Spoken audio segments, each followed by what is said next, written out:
Assalamualaikum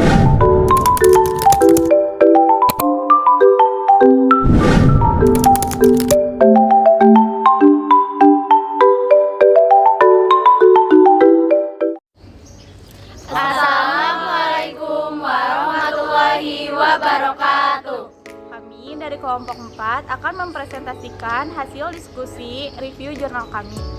Judul jurnal yang kita ambil yaitu Technique Development in Improving the Solubility of Poorly Water Soluble Drugs BCS2 and 4, yaitu pengembangan teknik dalam meningkatkan kelarutan obat yang larut dalam air BCS2 dan 4. Tinjauan kami bertujuan untuk merangkum dan mendiskusikan pengembangan metode dan karakterisasi untuk meningkatkan kelarutan obat dalam air buruk dari makalah yang diterbitkan di Google Scholar, NCBI, Science Direct, ResearchGate, dan MDPI. Penelitian Farmasi telah mengembangkan berbagai metode untuk meningkatkan kelarutan obat sehingga meningkatkan biopabilitas dan kemanjuran terapeutik pada konsentrasi dosis yang lebih rendah. Pengurangan ukuran partikel, dispersi padat, kompleksasi, nanopartikel, liquid solid, mikroenkapsulasi, nanosuspensi, nanoemulsi, nanokristal, Self Microemulsion Drug Delivery System atau SMEDSS, kokristal, dan konstruksi COMOF adalah metode yang digunakan untuk meningkatkan kelarutan obat secara signifikan. PEX-RD digunakan untuk pendeteksian fase kristal pada sistem hibrid yang dapat dianalisis oleh PEX-RD. Bentuk kristal memberikan puncak difraktogram yang sempit dan tajam, dan bentuk amorf menunjukkan puncak yang luas.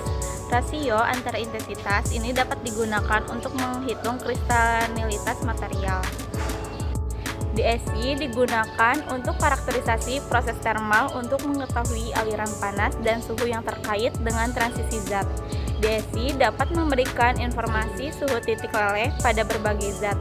Interaksi antara obat dan polimer umumnya menyebabkan perubahan puncak, eksotermik, dan endotermik. SIM digunakan untuk mengamati karakterisasi morfologi dispersi padat. Tajam pada faktogram menunjukkan bahwa kedua senyawa antara bahan aktif farmasi atau API dan chromophore termasuk kokristal. Puncak baru yang terbentuk pada kokristal menandakan terbentuknya fase kokristal dan terjadinya interaksi molekuler antara kedua bahan sehingga membentuk kokristal. Koformer yang mempunyai kelarutan tinggi akan memberikan tingkat kelarutan yang tinggi pada kokristal. Kelarutan kokristal juga dipengaruhi oleh stoikiometri yang dibentuk oleh koformer APA. Adanya gugus fungsi polar pada molekul APA atau koformer memungkinkan adanya interaksi spesifik dengan air, sehingga kelarutannya dapat ditingkatkan. Kokristal akan mempunyai kelarutan yang berbeda dengan masing-masing komponen penyusunnya, karena adanya perubahan struktur kisi kristal.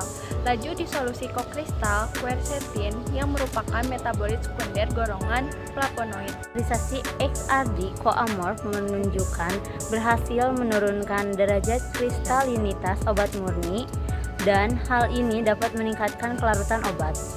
Penurunan kristalinitas ini menunjukkan bahwa obat berada dalam bentuk amorf yang mengakibatkan susunan kisi kristal tidak beraturan, yang hanya memerlukan energi lebih sedikit untuk dapat memutus ikatan pada kisi kristal sehingga obat lebih mudah larut.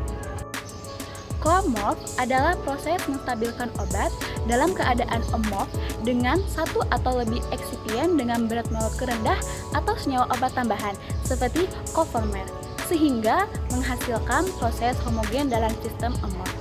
Dibandingkan dengan amorf padat yang berbahan dasar polimer dan silika mesopori, metode ini memiliki beberapa potensi karena berat obat dapat bertambah dari 20 hingga 30% sampai 50% atau bahkan lebih tinggi dalam beberapa situasi.